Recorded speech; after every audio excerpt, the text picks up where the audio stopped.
Welcome to Speakers and Split Rails presented by Borderland Festival. This is the first of many conversations with our friends, partners, and musicians from all around the country celebrating sustainability, music, art, and culture. Thank you for joining us and supporting us, and we hope you enjoy the series. Hi, this is Jennifer Brazil. I'm the co-founder and owner of Borderland Festival, which is a 2-day Americana Roots and Music Festival that takes place in late September on a gorgeous, super beautiful 600-acre park just outside of Buffalo, New York, about 25 miles from the Canadian border and southern Ontario. And you can learn more about the festival at borderlandfestival.com. You could check it out and dig in a little deeper. I'm here today with Chris Spinato, the manager of communications from Reverb, Eric Hansen, the marketing director of Nalgene Products, and Zach Keller, the brand manager for Borderland Festival and also the brand manager for 42 North Brewing Company.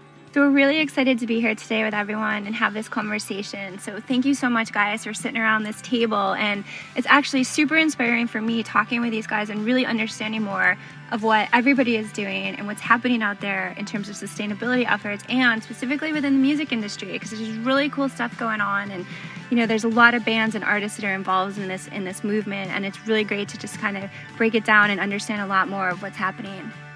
I guarantee that most of you listening have either seen or owned or had a Nalgene bottle and may have not even realized that it was Nalgene. So they were the first company to make these reusable, non-breakable water bottles, and they're actually based in Rochester, New York. Their headquarters, the world headquarters, everything is created and produced in Rochester, and they have a really, really incredible story to tell and how they evolved into producing Nalgene bottles and to working with Reverb. So stay tuned to hearing from Eric and more about this amazing company.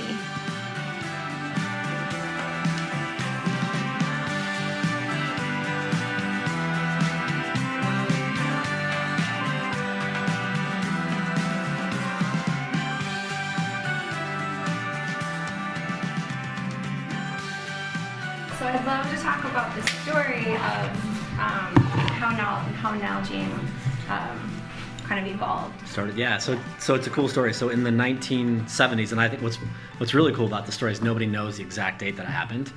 But at some point in the mid-1970s, scientists and engineers started taking the science products out on camping trips, on hunting trips, and then coincidentally at the same time, the president's son was a Boy Scout.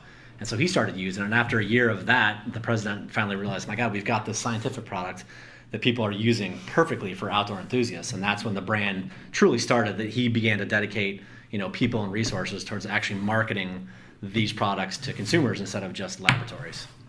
So, the brand sort of evolved, you hate to say by accident, but the brand really, one of the things that we like to say is we're born from science. Like literally, the Nalgene product was born from science. That's really cool. And it's cool because it wasn't like you initially went out and like, we're going to push this product on consumers. It was actually a need. You saw it saw a consumer need for. There was no doubt. And I think one of the things that we hear from people that worked on the brand way back in the day is that was about the same time, like the 70s and the early 80s, that I think the country as a whole started to look more at conservationism. And so that was, as that trend was starting to happen, people were realizing, hey, not only is this a quality product, but it's actually it's reusable. So when people ask us, why do you guys donate? Why do you work with Reverb? We're like, we've been doing this for decades. Like we've been all about creating less waste and using this product for decades. It's just part of it's almost part of like the ethos of the Nalgene brand. Like that's what the brand is. The Born from Science thing is pretty cool from us because it's our competitors can't talk about some of the stuff that we can talk about. And like I said, it's being part of a big science company like Thermo Fisher is fantastic because we have, as you guys saw, we've got a world-class manufacturing out here. Not only is our manufacturing world-class, our supply chain, so all of the important stuff that goes into delivering a really quality bottle is because of this company and how excellent this company is at doing stuff like that. And the cool thing now, too, is this Triton resin, it's classified as a number 7. Most municipalities, not all, you can actually now throw this into your recycle bin. So if it broke or you've had it for 20 years and you're like, I want a new bottle, you can throw this right into your recycle bin. That's amazing. Yeah. And so even when, so not only are you saving, like you can do the math, right? Let's say you drink 64 ounces per day. That would be essentially 4 single serves. So if you were using your Nalgene bottle instead, think of the number of bottles you save just as one person in the course of a year. Right? And then you multiply that by like 5, 6, 7, 8 years and you've saved all that. And then when you're done with it, throw it in the recycle bin. So it's almost not closed loop, but kind of closed loop, right? Like that's sometimes our metal competitors will be like, well, you're still plastic. And I'm like, well, we are plastic, but we're recyclable. So when you're done using us after you've prevented all this other waste over the years, you can actually take that and throw in the recycle bin. So it's a cool story. That's a really cool story. It's an interesting point where you're just saying about how you are still plastic. And one of the reasons that we're interested in working with Nalgene too, even though we're kind of a plastic-free festival site altogether, is the fact that you are 100% made in the USA. Do you want to talk about that and the resin and? Yeah. So we're obviously, like I was saying before, we're proud of that. The fact that we're made in the USA. There's virtually nobody in our category, our space, that's made in the USA. All of the metal players are made overseas. There is one small brand. They're called Polar Bottle. They're actually based in Colorado. They do the squeezable bike bottles. They're made in the USA. But aside from that, we're literally the only company that can say that. And as it ties into your question about the resin, what's really neat is when everybody made the shift from polycarbonate to Triton. Polycarbonate was the plastic that we talked about before that had the BPA in it. So everybody, not just us, everybody in our category made the switch over to Triton at that time. So what's really interesting is that Triton is only manufactured in one place in the entire world. It's manufactured in Tennessee from Eastman Chemical. So for us, we take trains full of this resin. It comes on a train, ships up here, goes right into the silo. Whereas our competitors have to buy that resin in Tennessee, ship it to China or somewhere in Southeast Asia, manufacture it, and ship it all the way back. So we've done some sort of back of the envelope studies, and I can share some of that data with you, that our carbon footprint relative to the bottles that are being sold and manufactured and marketed in the US, our carbon footprint is 90% better than our competitors. Just strictly because all of our ingredients and all of the components of the bottles and the final good is all made right here. And like you guys found out too, not only that, but our printing is done 2.5 hours down the road. So it's basically a New York / US operation. So again, that's something that we're super proud of that. It's really a cool thing to say, not only for the USA, but specifically for this region. You guys know you're from Buffalo. It's a pretty cool story to tell in upstate New York, because people think upstate New York, Rochester, Buffalo, Pittsburgh, oh, it's the Rust Belt, blah, blah, blah. But some really cool things that are happening in upstate New York. Well, we get that question a lot too about like why do you use plastic if you're trying to reduce plastic? And the reality is that there is a huge footprint for stainless steel and other metal bottles. You're mining the ore to make that. You're shipping it, like you said, it's all manufactured predominantly in China, and then shipped back on tankers. So, is there any perfect thing? I mean, no, but when we look at overall carbon footprint, Nalgene is a really awesome option. I mean, it's pretty close. Yeah. I mean, you're getting, manufactured locally, like you said, printed locally. Yeah. We're born from science. Yeah. But we're manufactured in facilities that are like FDA compliant. Again, our competitors can't say that. Exactly. And so is it perfect? No, nothing's perfect. But, I think the other reality is that they're indestructible. I've had Nalgenes that have lasted 20 plus years. Yeah. And so that every time you use it, it reduces the carbon footprint, over the overall footprint, and what that means. So it's just, like our sales guy, he's got a bottle from, like he tells this really good story way better than I can tell. But he was like 7 years old or whatever. His parents were hippies, and they were like, no, you got to save up for your bottle. So he literally saved up money, went into some like surplus store, which we don't have anymore back in the day, and he bought a freaking Nalgene bottle, and it was one of the original ones, the HDPE. So it's kind of that milky color. Yeah. He still has it. Yeah. So he's had that bottle for 35 years, and so think about, to your point, think about all of the waste that he's prevented by just using that one bottle that's been in his life since he was a 7 or 8 year old. So there's this plastic-free July that's been sort of bubbling up the last 5 or 6 years, and they want us to get involved with that, and we're a little bit leery, right? Because to your point, like sort of the way we look at it, maybe it's the way we describe it, but we're like, not all plastic is created equal. Like we're plastic too, no doubt, but our plastic, you don't use it one time and throw it in the bin if you're good. Like right in the U.S., I think the number's like maybe 20% is recycled, 80 goes to landfill. In Europe, it's like 23, flipped. I think 23% go. It's a bad number. It's nothing. It should be much higher. To landfill or incinerated. So but our stuff instead, like I said, you could use it for a decade or longer, like our sales guy. So right. And on that note, you were saying how that if there is a damage or the product does break, it's you have a 100% guarantee. Yep, we've got a lifetime guarantee. So as long as a consumer can prove that it's a Nalgene bottle, because one of the tricky things that we run into from a branding perspective, which is a blessing and a curse, right? It's sort of it's a double-edged sword in that we're almost like Kleenex. Like we will get a lot of people that email and call us and say, I broke my Nalgene bottle, and it took us a little while. Initially, we would just send it, and then we're like, wait a minute. So then we started asking, just show us a picture or a receipt. And I don't know, 25, 35% of the time, it's a Contigo or it's a knockoff from China, or if it's a Camelback, and we're like, that's not an Nalgene bottle. But because we're the OG, everybody just like, even if they have a container and they're not really brand loyal, they just call it an Nalgene. As long as you can demonstrate that it's an Nalgene bottle, we'll replace it, no questions asked. Yeah, very cool. Yeah. That's along the similar model of the Patagonia involvement as well, like the Patagonia line of. And it's kind of like LL Bean too, right? Like they Yeah. just recently changed their program. But remember, you could go into Bean with like a jacket that was like 25 years old and be like, oh, the seam right here doesn't work. And they'd be like, no problem, we'll take it. And they would either fix it or they would replace it. Yeah. And it's like, I feel like that level of customer service is sort of leaving us. And so that's one of the things that we think, because we're not a big brand like Coca-Cola or Camelback that has all these marketing dollars. And one of the places that we win is just right there, right? Because customer service, the bar is so low right now that we feel like if you just do good customer service, like you're going to get a customer for life. Like when we respond back to something like, oh, no problem, we got you, we'll send bottles in the mail. 7 days later it shows up, they're like, oh my God, like A, the company responded, and B, they did what they said they did. Next thing you know, people are on Instagram or Facebook like, oh my God, Nalgene's the best company ever. And all we did was replace a defective product. So that's a pretty powerful tool for us. Yeah, and it feels good, as a partner in this, it feels good for us knowing it's a good product because, what are we doing? Like 75,000 bottles a year now through the Rock and Refill program. Yeah. And we're giving it to artists and we're giving it to festivals. We we don't want to get the reputation of putting bad product out there either. Yeah.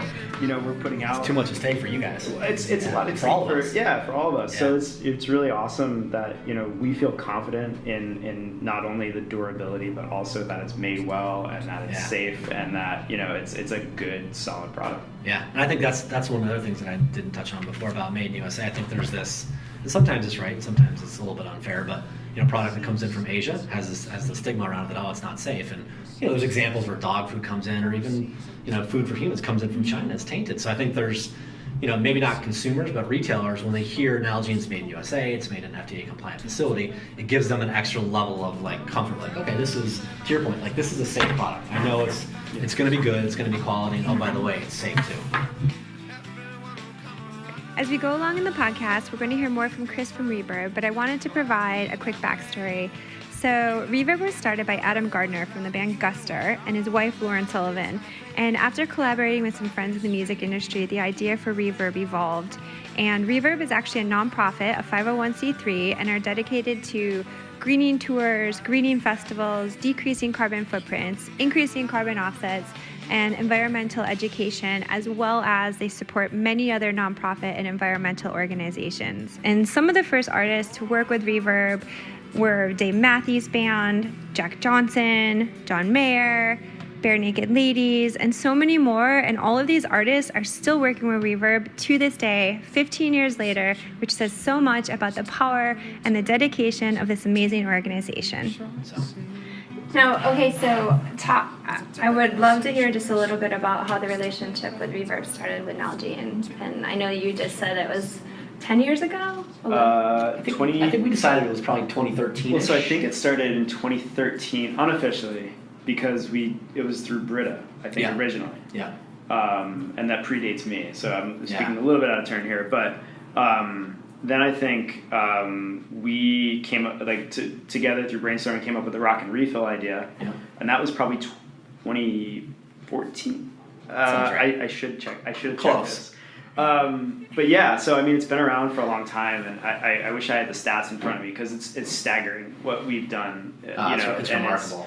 Not only is it like millions of single-serve plastic that we've kept out of landfills. Like what I think is really cool. It's almost 3 million bottles now. What I think is cool is that the dollar value that you guys generate from these festivals that they go. You buy this for $10, you get free water, but all of the revenue that you guys generate from that goes back to a local non-profit. So I think 100% of what we raise through donation goes to nonprofits. It does support us, but it also everywhere we go, we're supporting local nonprofits all over the world. It's to that point where we are supporting nonprofits around. We toured with a few different tours internationally now, and it spreads the economic impact of live music, which is another live music that you go to a venue, the money stays right in the venue normally. Now with this program, we're able to take some of the money that's generated and distribute it to the local community and help people out. So yeah, it's awesome. It's powerful, man. Like I said, yeah. even if you had just one component where you were getting rid of the waste, right, that's amazing. Right. Oh, by the way, on top of that, you're generating all this money exactly for nonprofits. So it's almost like a win-win-win. Yeah. Yeah. Yeah. And like I said before too, like this is something that's been part of the the Nalgene ethos and the Nalgene brand. So when we started partnership talks with Reverb, like, yeah, of course, why wouldn't we do this? It's who we are, it's what we do. And we had a recent example of that doesn't necessarily tie to Reverb, but it gives you sort of the same feel. So Outdoor Retailer, which is the big trade show for the outdoor enthusiasts, we partnered with them just last month, and we basically, I give them a lot of credit. They were able to walk away from all of the bottled water. So it was the first trade show that we know of where there was virtually no bottled water available at the convention center. This is Denver, so this is a big convention. Yeah. So we donated 20,000 bottles to the convention. So anybody that attended or was an exhibitor or was in media, we gave them a Nalgene bottle, and then it was all throughout the convention center.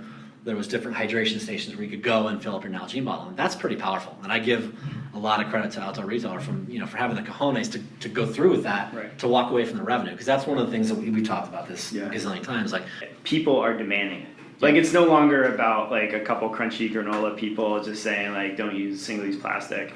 It's really becoming status quo. Like people, like the younger gen, like my kids. Yeah, they're all over. They're like, if they see somebody throwing away a pot, like, what are you doing? Like, recycle bin. Whereas when I grew up, and I grew up in Colorado, even back then, right, we didn't have that. But now the kids are like, what are you doing? Like, you have to recycle that. Yeah, but it's great. And so like you're starting to move past some of that initial apprehension of like, hey, we make a lot of money off this. Well, I think that's stopping. I think a lot of people are demanding like, I don't want to buy bottled water anymore. Right. I want an option that's not bottled and shipped from thousands of miles away. Or right.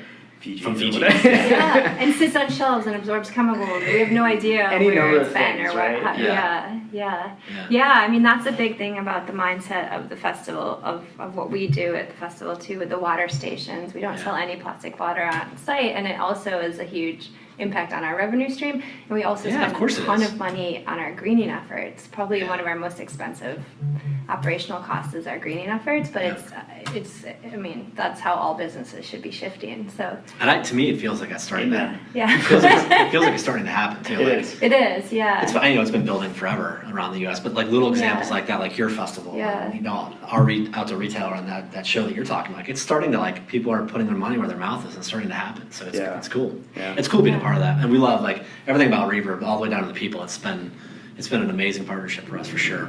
Oh, shucks. Yeah. Well, I mean, Reverb, you were the first ones out there doing it. And I give a lot of props to Dave Matthews Band and actually Jack Johnson. Because of course Jack Johnson, but Dave Matthews was one of the originators. And when I worked with him, I remember like, they were the first ones to bring out Greenpeace on tour. They were the first to bring a nonprofit on tour and really try to give them exposure. And then they started working with Reverb. And so I still am so inspired. We love TMB because I think when we first partnered with you guys, one of the very first, I think we greened his show. Oh yeah, he was one of the very first tours that was like the Reverb and Nalgene thing, and I'll never forget. This was maybe 5 years ago. I don't know, whatever, 4 or 5 years ago. We were at Canada, they've got a great venue down there. We were at Dave Matthews' show, which I love anyways. Yeah. And Dave had like 2 or 3 Nalgenes out there, and like other band members, like, so we're at the show, like here, like where it's all manufactured, and sure shit, there's Nalgene bottles like on the stage. Like, how cool is that? Like, that was an awesome moment where, like, you know what? Like, not only is this a cool brand, but like we're part of something that's more than just being a cool brand or a product. It's a global impact. Yeah. We joked about stocking them because we know, because our product manager and I are big roadies.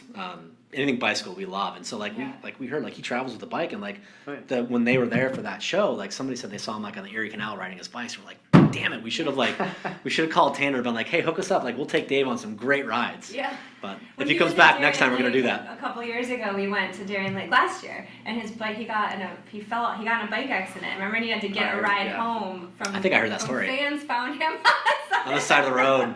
Yeah.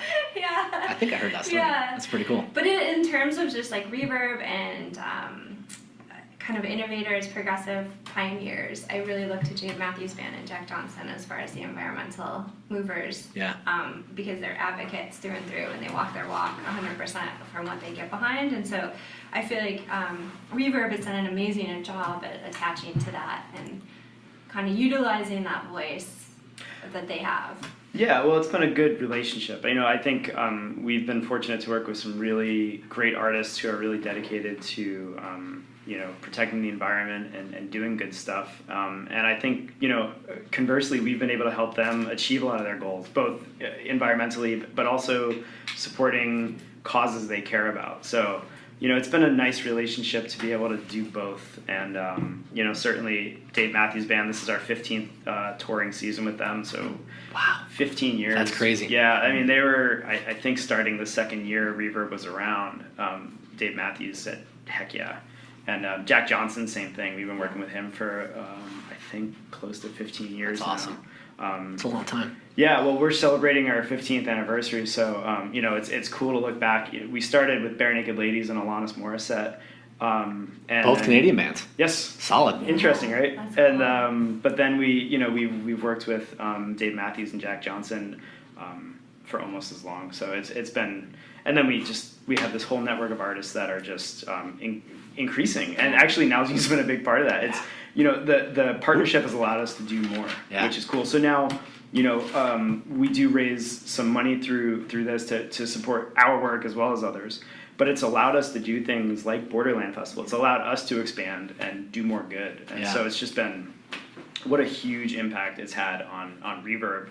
And I like to think, the world to some degree. Absolutely. 100%. And I love that, like the acts that you guys are big, small, me, like, and the fact now that you have Pink involved, like I have a great story. So my wife is a total Pink fangirl. Like, I think as every middle-aged woman in America, like, wants to be Pink, wants to live with Pink. Like, my wife has a really successful career, and she's like, I want to quit. I just want to go be a roadie. I just want to be around Pink.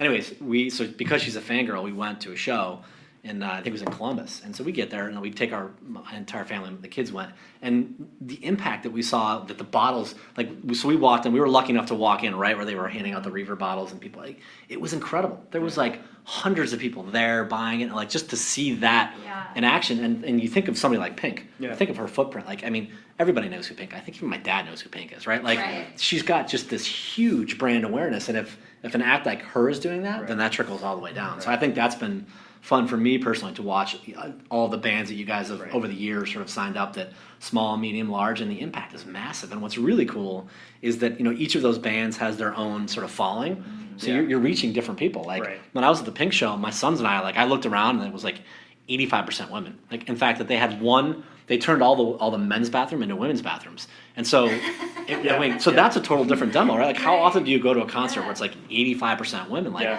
so each of these bands has their own following that they're teaching this to, and so the impact is like, it's incredible.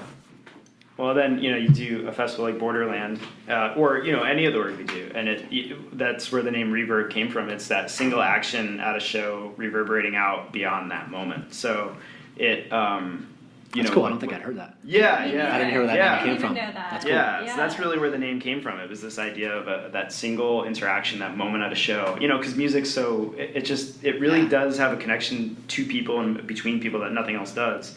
So it breaks down barriers. You have that moment, and hopefully you take it home. So part of it's education, but in a real physical sense, that bottle represents the elimination of. There's one estimate from, I think, Plastic Pollution Coalition. I think it's a little old, so I don't know exactly what the number is now, but they had a number that the average American uses 167 single-use water bottles every year. So it's a lot. Yeah. So in theory, you break that feels down. Light. Well, that's less than one a day.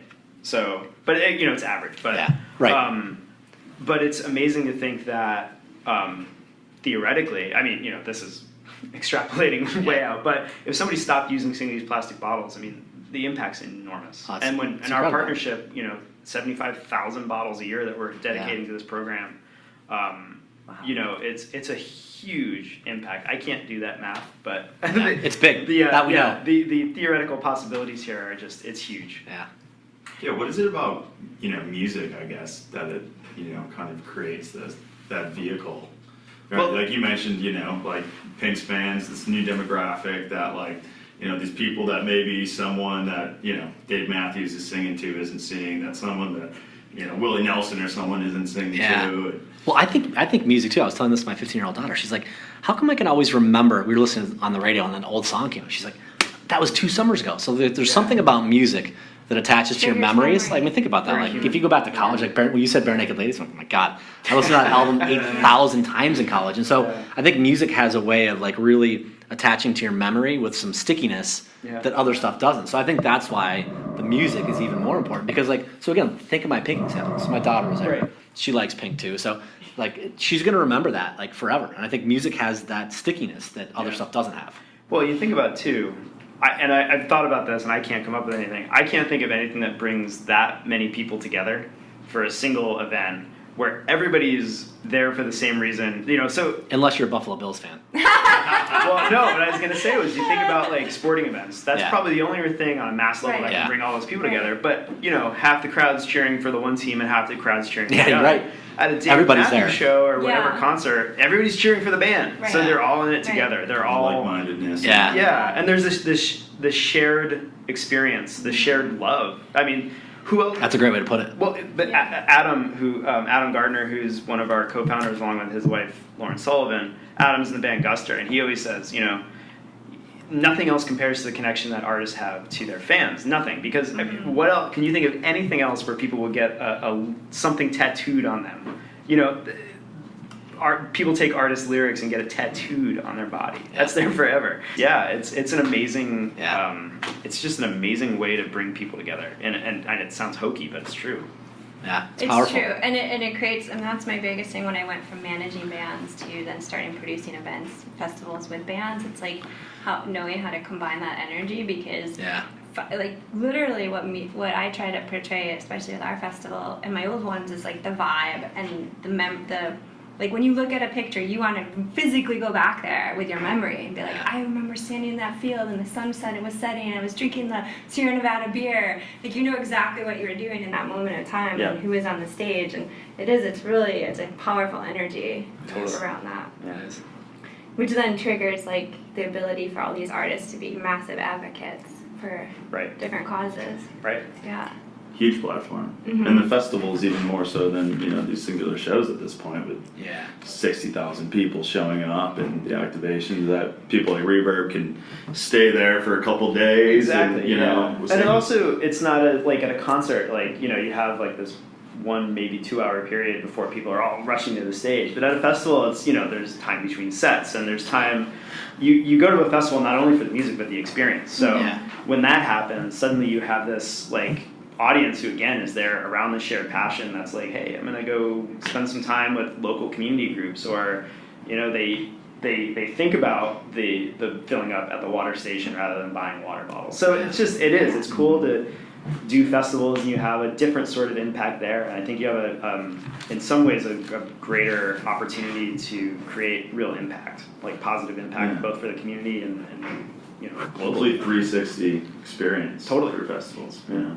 One of the things I think is pretty cool about Reverb, because I follow your guys' social media, I think it's pretty powerful, the volunteers, like, because I'm always amazed, like, these volunteers just gonna work for 2 days, and like, you think like, I'm out here, like, they're like, this was the greatest experience ever, and like, that's hard to get somebody to donate their time for free, and have them be that into the cause. So I think that speaks volumes to not only Reverb, but like the program, that you've got these volunteers that are like jacked about volunteering their time. Like, that's pretty powerful. That doesn't happen very often. I mean, from what I see. So that, to me, that's always amazing when you're like, you've got these volunteers who are like leaving, like, I just helped out for 2 days and it was awesome. You're like, it's impressive.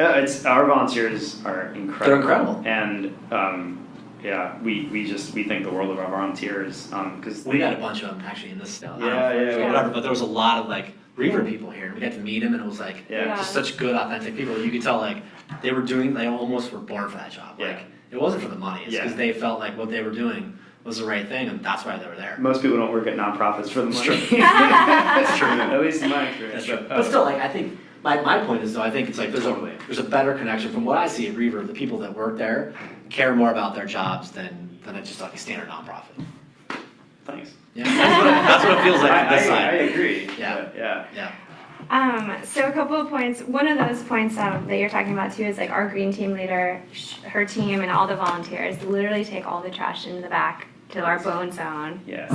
Hand sort it with their gloves. Yeah, during the festival. During the Oh, like festival. real time Yeah. recycling. Yeah, real-time recycling. They're in the back and they're going through everything because you put one bad thing in compost and the entire compost gets rejected. Yeah, totally. So it's so important to really sort through the trash, and they do Wow. it with the same like hardcore passion, That's dedication. Volunteers do it, and all of our green team volunteers. We had the most people sign up for volunteers requesting to be on the green team than any other part of the festival. incredible. I know. So That's there's some incredible. serious dedication, and they feel so proud. Everyone feels so proud of themselves, and that was why I think we impacted the Buffalo region so hard last year, was because people felt so proud of themselves Yeah. afterwards.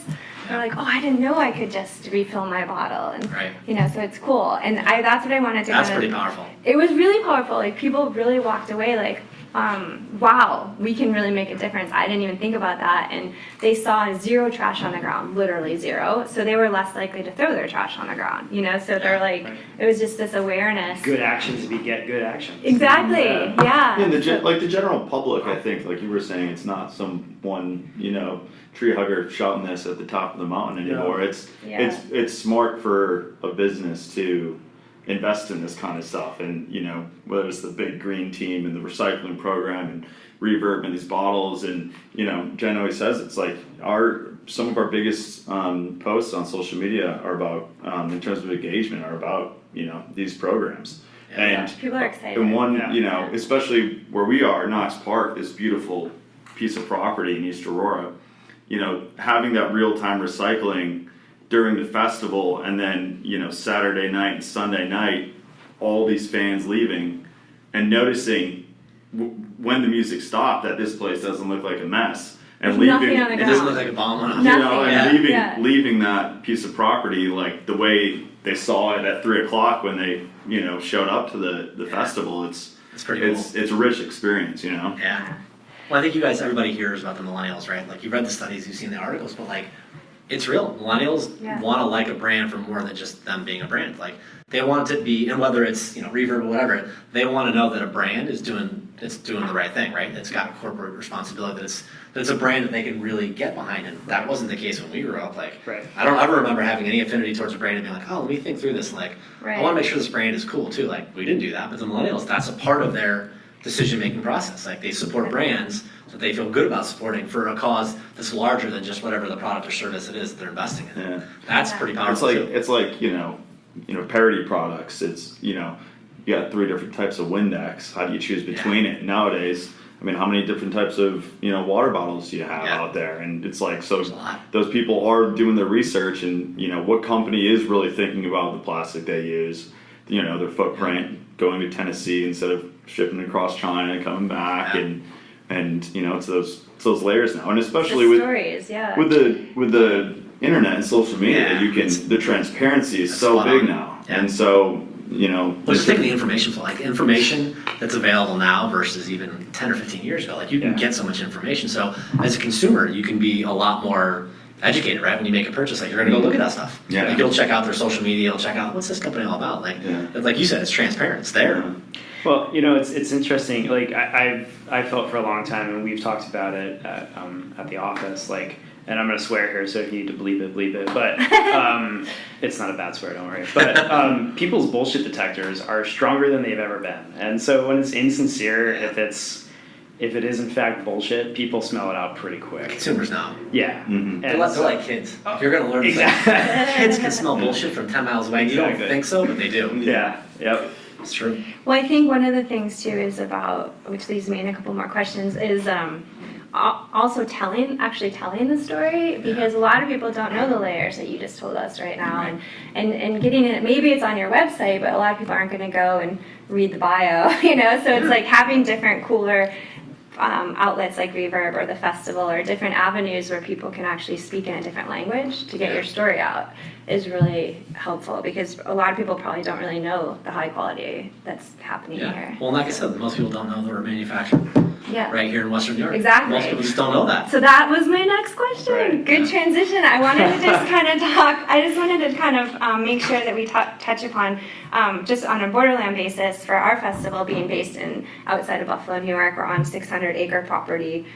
It's this beautiful park, and so what is really important to us is, We use all local. We use all craft beer, all local food vendors. Everything's regionally focused, New York State focused, really dedicated to that. So cool. I know. So it's Awesome. really In Ontario. and Southern Ontario, because we are the Borderland. Oh, whoa. We're Yeah. right on the. We have to include our friends to the north. Yes. Well, that was a big thing last year when we created the festival, naming it Borderland. Is like we literally live on the border. Yeah. Literally. Yeah. So it's like this is the perfect way to bridge this gap of, not even a gap, just bridge our relationship and our synergy with Canada. So Southern Ontario and Canada is a big part of what we do, or we try to make it a part of what we do. But that the fact that when we started digging more into Reverb and your regional influence with Nalgene, I just think the whole kind of circle of life story with how that impacts our festival and our brand is really cool. So maybe we could just talk again about how everything's Western New York based as far as, so our festival is based outside of Buffalo. Your manufacturing plant is a little over an hour away from the festival site. So maybe Yeah, I'll bet you we're not even 70 miles. Like, so this plant where all the Nalgene bottles are made, Yeah. I'll bet you isn't 70 miles from the farm. And I think, Yeah, like we talked about in probably. there, the other cool part too is the other huge partner for Nalgene is our printer, and they're based in Binghamton, New York. So basically, we only have 2 printers in the world that handle Nalgene bottle. One is in Binghamton that handles, let's call it 80 to 90% of our bottles. The other is a printer in Rhode Island that handles all the college business. But for the most part, just about, like I said, Yeah. maybe 9 out of 10 Nalgene bottles have to go through Binghamton Right. where they're printed. So it's a really amazing, like, not only is it just New York story, it's kind of a sort of tight-knit, like this circle, like Western you got New York. Buffalo, Rochester, Yeah. and Binghamton. Like, Yeah. that's a really cool story that's hard to tell for any brand. So there's no doubt that part is exciting. We heard that too when Tanner brought it up. Oh, Like, yeah. when Borderlands, you're like, wait a minute, Oh, it's is it incredible. Buffalo? Like, Yeah. that's almost like too good to be true. Yeah, like in one state. Like, Yeah. That's next level stuff. Yeah. We're our own little pocket up here. Yeah, People, yeah. We're like the stepchild of New York. I love Buffalo. Nice. Yep. I went to. I'm always a big fan of the Wings, of course. So. Yeah. So I love the whole Western New York tie-in. It's a neat story. Yeah. Well, I was want gonna to talk say- more about it. When Yeah, the what you guys are doing and keeping the money local is so big because I think a lot of festivals go down this route of like having big like I'll call them Risco to not call it, but they go through like big vendors. Yeah. Yeah. And nothing against the big vendors. I mean, they do, a lot of them are actually doing great work sustainability wise, but the money just gets so concentrated. And so when you bring in local vendors and you're supporting local craft breweries and farmers and just on and on and on, it makes a big impact. And I think Reverb has had a longstanding program called Farm to Stage. And one of the things we do is on tours like Dave Matthews and Jack Johnson and a bunch of others, our team works to provide local farm resources for catering at every show. So we're buying from within 50 miles of the show, which cuts down on carbon footprint. But also, what's really important in that is that it's supported over 3,000 family farms. awesome. And the money stays Love local, that. and it has a real serious impact on communities. And I think. So I can't say enough good stuff about Borderland, and we're seeing it at other festivals and venues, and there really is a movement towards that. But it's great to see a festival like Borderland doing that because it makes a big impact. And the money's not all staying with one place, one Right. venue, one entity. It's spread around and it's supporting a lot of people.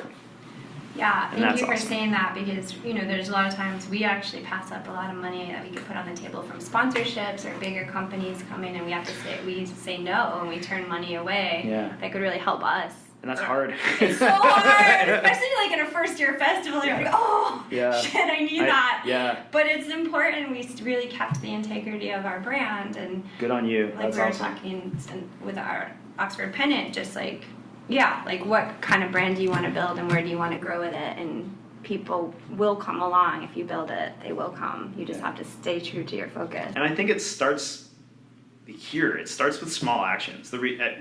Another thing we've said for years is it's not about one person doing everything. It's about everybody doing something. Yeah. And so, I think that sort of ethos is coming around. People are like, okay, let's do something Let's about go. this. Yeah. Let's go. And Yeah. so whatever it is, if it's looking at transportation or bottled water or whatever your thing is, buying local food, you know, eating less meat, not buying, like one of the things is not buying fast fashion products and just throwing them away. Like there's any number of small, reasonable steps you can take to really make a real impact. And I think it's changing. And so we're seeing it in music especially. And you know, it's awesome. Yeah, it's cool. And people want, like, at our festival, for example, we all our food vendors have to use compostable products. We have green we have green contracts they all sign, and they have to sign them before they come on site, and we have to review all their products.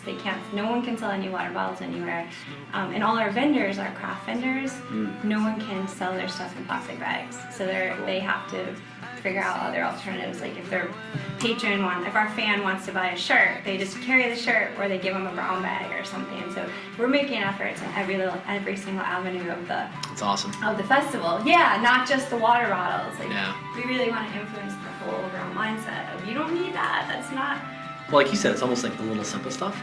If you do 10 simple things, that adds up to a lot more than like one thing that's like sort of impactful. Like it's just doing the little simple things. That adds up. It really does. Well, I feel like we've covered the majority of my questions. Because he thinks Zach thinks I'm crazy because I'm constantly pushing the sustainability side of things. But I just feel like it's You're not crazy. I think we should end the podcast by enjoying the beer. Yes, grab a beer. Or you can have one before you go.